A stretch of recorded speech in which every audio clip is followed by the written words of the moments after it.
Hello everyone, this is Sayyid Usman. Currently, I am a first year medical student at Vardhaman Mahavir Medical College and Safdarjung Hospital, Delhi.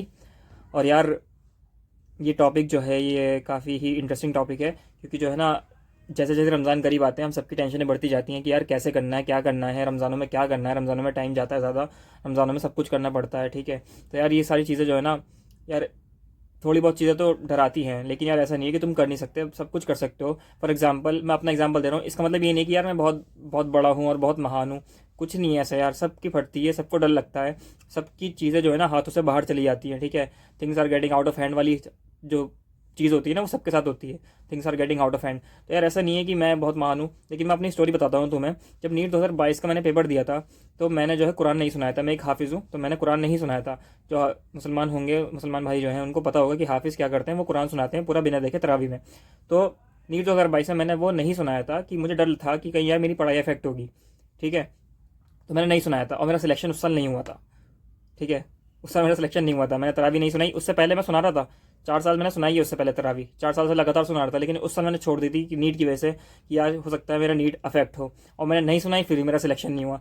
और last year NEET 2023 में जब मेरे 676 marks आए हैं, तब मैंने तरावी सुनाई भी है और 20 दिन की तरावी सुनाई है मैंने, और मेरा फिर भी सिलेक्शन हुआ। तो इससे ये पता चलता है कि यार रमज़ान तुम्हारे सिलेक्शन को अफेक्ट बिल्कुल नहीं करेगा। यार ये सारी बिल्कुल दिमाग बात से अपनी बात जो है ना, दिमाग में जो बात घुसा रखी है कि रमज़ान पढ़ाई को अफेक्ट करेगा, ये तुम खुद अफेक्ट कर रहे हो यार अपनी पढ़ाई को, तुम खुद अफेक्ट कर रहे हो पढ़ाई को। नहीं होता ऐसा, कुछ भी नहीं होता यार। तुम्हें जो है ना अच्छे तरीके से टाइम टेबल बनाना है, ठीक है, और उसको फॉलो करना है, सब कुछ अच्छे से होगा। इवन रमज़ानों में ज़्यादा टाइम मिलता है यार, खाने पीने में दिमाग नहीं रहता, खाना पीना नहीं, किसी से बातें चीतें नहीं करनी। ठीक है, डिस्ट्रैक्शन नहीं होता, कोई मूवीज़ नहीं देखनी, तुम्हें करना क्या है, बस पढ़ाई करनी है और अल्लाह अल्लाह करना है। तो यार बहुत अच्छा टाइम है तुम्हारे पर रमज़ान का, और बरकती दिन महीना है। तुम दुआ भी करोगे अल्लाह से कि जो है तुम्हारे जो है सिलेक्शन तुम्हें मिल जाए। तो रमज़ान का महीना बहुत अच्छे से यूटिलाइज़ करना है। ठीक है, तो मैं बताता हूँ मैं कैसे पढ़ता था उस टाइम पे। देखो, जब मैं रोज़ा रखना, नमाज़ पढ़नी, कुरान पढ़ना है तो सबके साथ है, ठीक है, सभी करेंगे। एज अ हाफिज़ मैं क्या करता था, मैं कम से कम 4-5 घंटे तो मुझे निकालने पड़ते थे कुरान को याद करने के लिए। ठीक है, क्योंकि तरावी में ऐसे ही तो खड़ा हो नहीं जाऊँगा यार सुनाने के लिए, क्योंकि उससे पहले भी नीट की तैयारी कर रहा था, मैंने पढ़ना थोड़ा सा कम कर दिया था कुरान। तो उसकी वजह से मुझे 4-5 घंटे लग रहे थे पारा याद करने में। तो मैंने 20 दिन तक ये करा कि मैंने 4-5 घंटे कुरान के लिए निकाले, 4-5 घंटे मैंने कुरान के लिए निकाले, और 4-5 घंटे ही पढ़ पा रहा था मैं स्टडी। नीट की स्टडी में सिर्फ 4-5 घंटे ही पढ़ पा रहा था, और बाकी का मैंने टाइम का दिया, कुरान को दिया। तो तुम खुद सोचो कि मैंने 5 घंटे सिर्फ नीट के लिए दिए, फिर भी मेरी पढ़ाई अफेक्ट नहीं हुई। क्योंकि क्यों नहीं हुई? क्योंकि मुझे अपने पर भरोसा था कि यार मैं कर लूँगा, मैं दोनों चीज़ें कर लूँगा। ठीक है, समझ में आ रही है, लेकिन डर भी था कहीं ना कहीं। लेकिन जब यार तुम चीज़ें करते हो ना तो हो जाती है, ऐसी बात नहीं कि नहीं होती। ये तो मैं अपना बता रहा हूँ कि मैं हाफिज़ हूँ, मुझे कुरान सुनाना था, तब मुझे 5 घंटे निकालने पड़ रहे थे नीट के लिए। तुम्हारे पास तो टाइम ही टाइम है यार, तुम्हारे पास तो बहुत टाइम है यार। तुम डरो मत करो कि रमज़ान आ गई, ये हो गया वो हो गया, नहीं यार। 12 बजे मैं सो जाता था रात को, मैंने बहुत ट्राई करा था कि यार रात को जाग के पढ़ लूँ, लेकिन मुझसे नहीं हो पाता था। तो मैं रात को 12 बजे सो जाता था। ठीक है, सहरी करने के लिए उठता था, ठीक है, फिर सो जाता था, नमाज पढ़ के सो गया, फिर उठता था मैं 8 या 9 बजे उठ जाता था।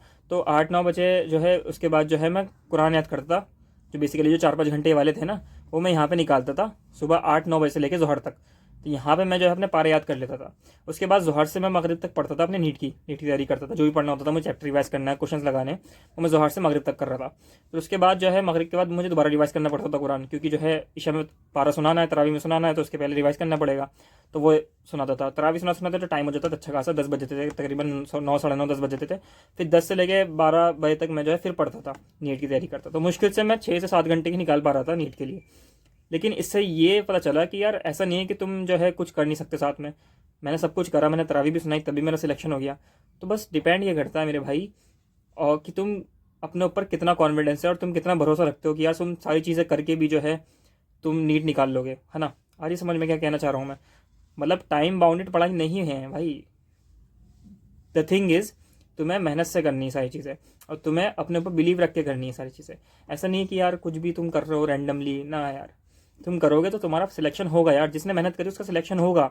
अपने ऊपर बिलीव रखो यार। मेरे पास 4-5 घंटे थे, तुम्हारे पास तो नहीं ना 4-5 घंटे, तो तुम तो करके दिखाओ ना यार। जब मैंने करके दिखा दिया, मेरे पास 5 घंटे थे शुरू के 20 दिन रमज़ानों के, मैंने सिर्फ 5 घंटे पढ़ाई करी।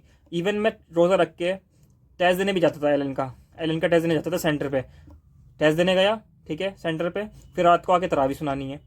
तो यार सारी चीज़ें हो जाती हैं, ऐसी बात नहीं है कि नहीं होती। अरे मैं नीट की तैयारी भी कर रहा था, तरावी भी सुना रहा था, ऑफलाइन टेस्ट भी देने जा रहा था, ऐसा नहीं कि घर पे पढ़ा हूँ बिल्कुल। तो सारी चीज़ें करनी पड़ती है, सारी चीज़ें हो जाती हैं। तुम्हारे पास तो बहुत टाइम होगा, तुम्हारे पास तो बहुत टाइम होगा। जैसे कि अगर तुम जो कम से कम 12 घंटे तो निकालना पढ़ाई के लिए, 10 से 12। जो रात में पढ़ने वाले बंदे हैं उनके लिए बहुत अच्छा मौका है। रात में पढ़ने बैठ गए तरावी के बाद और सहरी तक पढ़ते रहे, फिर सहरी के बाद सो गए, 12 बजे उठे, 12 बजे फिर पढ़ने बैठ गए, फिर पढ़ा असर तक, असर के बाद जो है तुम्हारा कुरान पढ़ लिया मगरिब तक, खत्म भाई। इससे बेस्ट टाइम तो हो ही नहीं सकता। ना कोई डिस्ट्रैक्शन, ना तुम्हें कोई मूवी देखनी, ना ही तुम्हें कोई जो है तुम्हारे किसी से बातचीत करनी। चैटे वैटे बंद कर देना, जो भी करता हो अपनी बंदियों से या फिर गर्लफ्रेंड बॉयफ्रेंड से, वो करने का बंद कर देना भाई, ठीक है, मेहरबानी होगी आपकी। तो वो मत करना और अपना टाइम बचाओ यार, और इसको अच्छी तरीके से यूटिलाइज करो और दुआ करो अल्लाह ताला से कि सारी चीज़ें अच्छी होंगी। और अपने ऊपर बिलीव रखो यार, अपने ऊपर बिलीव रखोगे तो पक्का सिलेक्शन होगा, ठीक है। और अभी मैंने 2-3 दिन पहले वीडियो भी डाली थी, तो इसमें से भी कुछ अच्छी सी बातें बताई हैं मैंने, जाके देखो। और वीडियो अच्छी लगी तो लाइक कर देना और इसको शेयर कर देना जिसको भी ज़रूरत हो। जो भी सोच रहा हो कि यार रमज़ान में आते हैं तो रमज़ान में जो है बहुत टाइम ख़राब होता है, तो उसको दिखाना कि यार ये बैठे में सिलेक्शन लेके इन्होंने भी ऐसे ही करा था, इन ये तो कम पढ़ते थे फिर भी इनका हो गया। तो ये बस मैं ये नहीं कह रहा कि मैं बहुत बड़ा हूँ और मैंने कुछ अच्छा करके दिखा दिया, लेकिन जब तुम करते हो तो हो जाता है। मैं बस मोटिव यही है कि जब तुम कुछ करना चाहते हो ना, तो वो चीज़ें होती हैं, ऐसा नहीं है कि नहीं होंगी यार, करना तो चाहो तुम, ठीक है। तो thank you so much, bye bye, और सब्सक्राइब कर देना यार।